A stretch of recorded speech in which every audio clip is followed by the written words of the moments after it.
इस मॉड्यूल के अंतिम वीडियो में आपका स्वागत है। पिछले वीडियो में हमने डिजिटल मार्केटिंग और पारंपरिक मार्केटिंग के बीच तुलना के बहुत महत्वपूर्ण बिंदुओं पर चर्चा की है। ये बिंदु थे माप और ट्रैकिंग, संभावित लीड उत्पन्न करना, प्रदर्शन उन्मुख और वास्तविक समय परिणाम।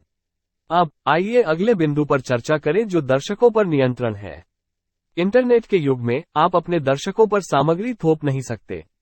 वो ये तय कर सकता है कि वो कब, कहां और कैसे सामग्री का उपभोग करेगा।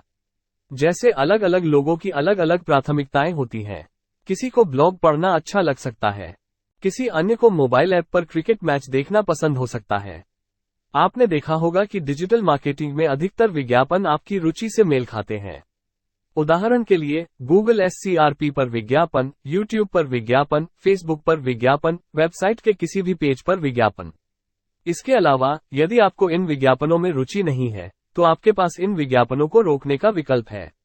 मैं आपको यहाँ एक उदाहरण दिखाता हूँ।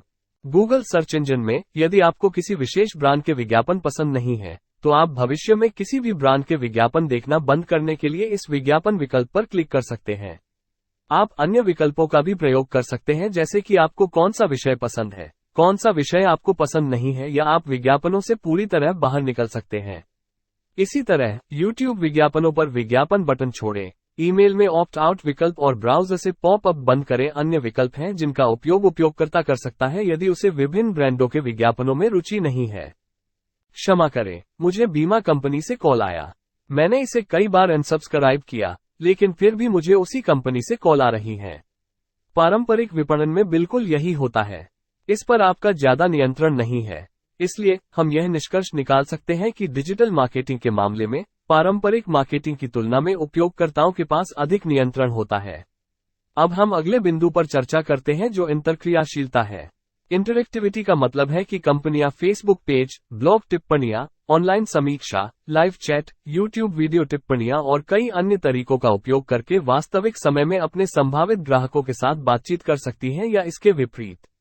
दुर्भाग्य से पारंपरिक विपणन पद्धतियां इस प्रकार के दर्शकों से बातचीत की अनुमति नहीं देती हैं।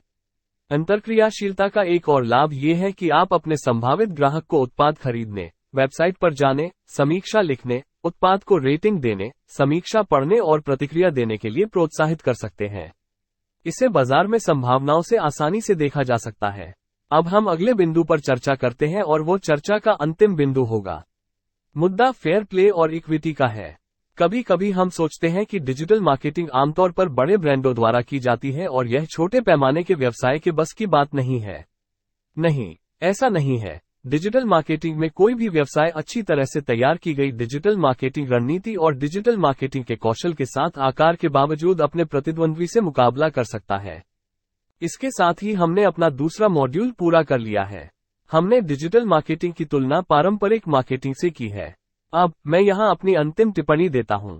हालांकि यह स्पष्ट है कि भारत में डिजिटल मार्केटिंग वास्तव में बढ़ रही है, लेकिन फिर भी पारंपरिक मार्केटिंग का अपना महत्व है। वे दोनों एक दूसरे के पूरक हैं।